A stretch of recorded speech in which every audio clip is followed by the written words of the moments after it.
আসসালামু আলাইকুম ওয়া রাহমাতুল্লাহি ওয়া বারাকাতুহু। আশা করি আপনারা সকলেই ভালো আছেন।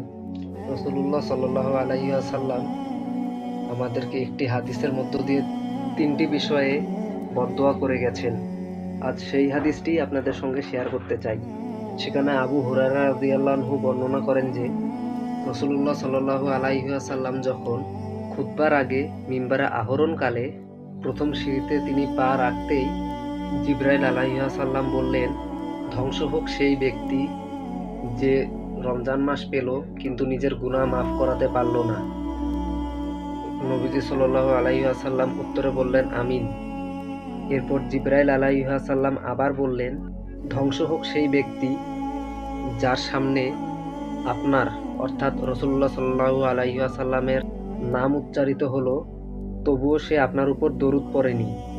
তিনি সাল্লাল্লাহু আলাইহি ওয়াসাল্লাম আবার বললেন, আমিন। রাসূল সাল্লাল্লাহু আলাইহি ওয়াসাল্লাম তৃতীয় নম্বর সিঁড়িতে পা রাখতেই জিবরাইল আলাইহিস সালাম আবার বললেন যে তার পিতামাতা উভয়কে অথবা উভয়ের একজনকে বৃদ্ধ অবস্থায় পেল, অথচ সে তার খেদমত ও সন্তুষ্টির মাধ্যমে জান্নাতে প্রবেশের যোগ্যতা অর্জন করতে পারল না। আসুন আমরা এই রমজান মাসে নিজেদের গুনাহসমূহকে মাফ করার চেষ্টা করি। আগামীতে আমরা এই রমজান পাবো কিনা তার কোনো গ্যারান্টি নেই।